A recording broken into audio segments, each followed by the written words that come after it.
It has finally happened. The captain of the Colorado Avalanche, Gabe Landeskog, as well as the handsomest captain in the entire NHL and the heart and soul of the Colorado Avalanche team, has a major update regarding his recovery process that is extremely encouraging to see him play in Game 1 of the Stanley Cup playoffs in 2025. What is up, Avs Nation? It is Avalanche Digest here, your number one source for all of your Avs news that I already know you're subscribed to. Why wouldn't you be? I mean, we're the best channel here on YouTube for the Avalanche. There's no other comparison. So I'm not even going to remind you to subscribe, and I'm not even going to remind you to comment down below because I'm sure you already will. But we are going to get right into the information right here. We see this significantly encouraging update from Chris Johnston, and he reports that there's been a significant development in Colorado, where the Avs have loaned Gabriel Landeskog to the AHL Colorado Eagles on a conditioning assignment. Landeskog hasn't played a game since the 2022 Stanley Cup final. And guys, this has now raised my confidence level to 100%.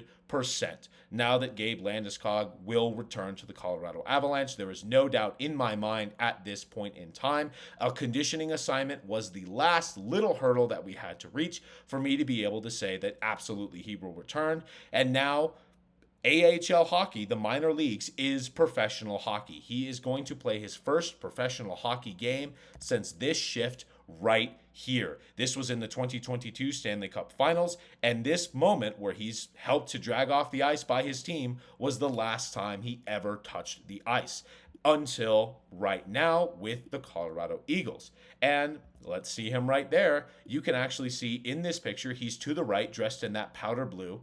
That Colorado Eagles report, the gang's all here. They are now getting, what a blessing for the AHL Colorado Eagles. I mean, they're getting Gabe Landeskog to help them play the Henderson Silver Knights, which it's seeming like this Friday will be Gabe Landeskog's first game back in any type of professional capacity in hockey. So that is amazing to see. We're going to see him finally get into games, and that is going to be amazing. Now, the standard conditioning stint for the NHL, when the NHL can send a player that's on LTIR to the AHL affiliate for a conditioning stint of about 3 games. So after that, the player has to be taken off of LTIR unless the team actually requests the NHL to give them an extra 2 games for a conditioning stint, which in Landeskog's case, I'm sure the league would have no problem granting that because he hasn't played in 3 years.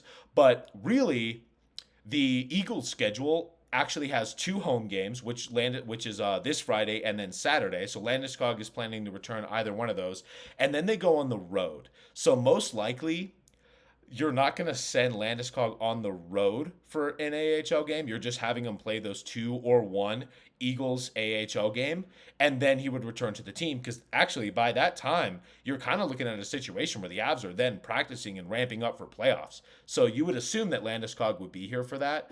And that's kind of the situation we're looking at with the Eagles. And also another fun thing is Megan Angley reports that you're seeing that correctly, that Gabe Landeskog, Cale Makar, and Oskar Olausson are playing on a line together. That's actually going to be the second line for the Colorado Eagles. And how fun is that? And a fun fact, Gabe Landeskog was on the ice for Cale Makar's first NHL goal. And if he's on the ice for Cale Makar's first professional goal in the NHL, minors still count as professional hockey, he will have been on the ice for both of the Makar brothers' first professional goals in the NHL organizations, which would just be absolutely amazing. And I think that's actually great for Cale Makar's development, having a guy like Gabe Landeskog there. But Landeskog's going to get in the games. We're going to see him for the first time. Honestly, with the whole Nuggets drama and everything going around in Colorado, the hottest game is probably going to be a AHL game up in Loveland, which is just so much fun to see. Now, for this next image I want to show you, I'm going to give a parental advisory warning, a recommendation. The image you're about to see next is extremely graphic. Please send any kids out of the room. Before I show you this, I must advise that some people have fainted looking at this. It's definitely pretty graphic, so here we go.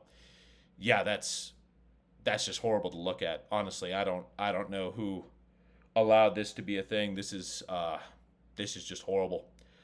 This is the stuff of nightmares right here. This is the opening home game roster for the Colorado Avalanche of this season.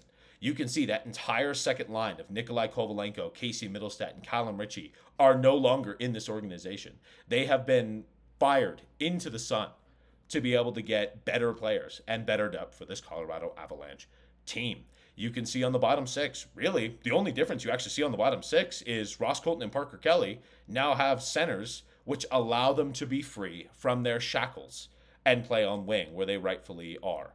And they have been playing actually amazing since that's happened. And so we don't have to look at this image anymore. Let's switch right over to this one right here. Now, this is a breath of fresh air. This is actually a projected lineup for game one of these Stanley Cup playoffs coming to you very soon.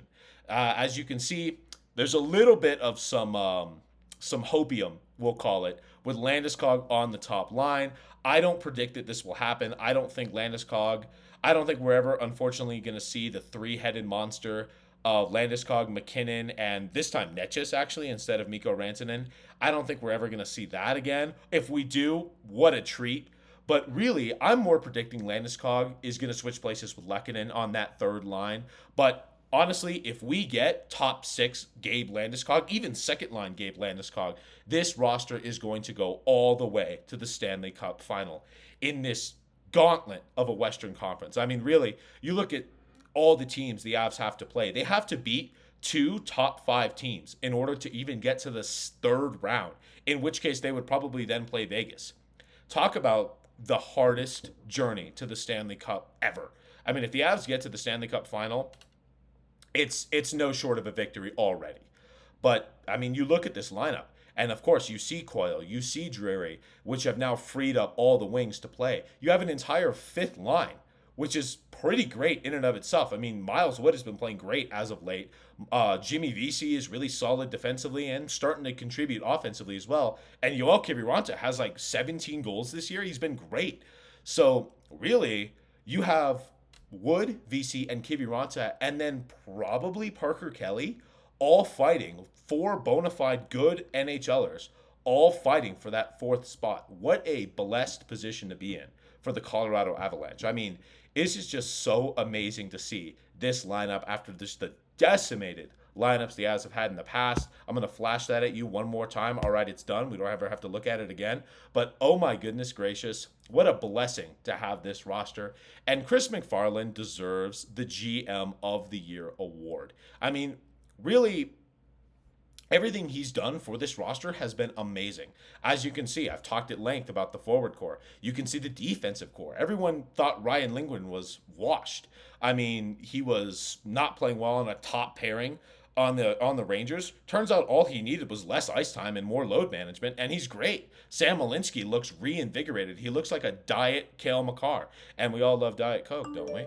So that is just so great to see. We see Sam Girard, and I almost said Jared Manson, Josh Manson as well. I mean, you have Eric Johnson and Jacob Middleton, who's also played amazingly in these last few games as well. He's actually really good defensively. He provides nothing offensively, but he's an eighth defenseman. So really, I mean, that's exactly what you're asking for. You're really talking about a situation where Sam Malinsky or Eric Johnson are scratched in game one. I mean, that's such a privileged position to be in. And then, of course, you got the lumberyard as well. It's just so fun to see. If Blackwood's not playing up to expectation, throw in Wedgwood, and vice versa as well. I mean, this lineup has been supercharged by the addition of Gabe Landeskog, and I cannot wait for these playoffs to start. I've said that multiple times already, and it is still remains true. The Avalanche are actually off very, very soon. I think almost a whole week before other NHL teams, so there's going to be plenty of rest to get everyone injured back into the lineup, and we are going to see this supercharged roster do some damage in the Western Conference coming up. Don't forget to subscribe to Avs Digest so you don't miss a thing coming out of here. We're going to be covering the playoffs every step of the way, and comment down below what you think, what you are most excited to see coming up for the Colorado Avalanche. Have a good one, Avs Nation.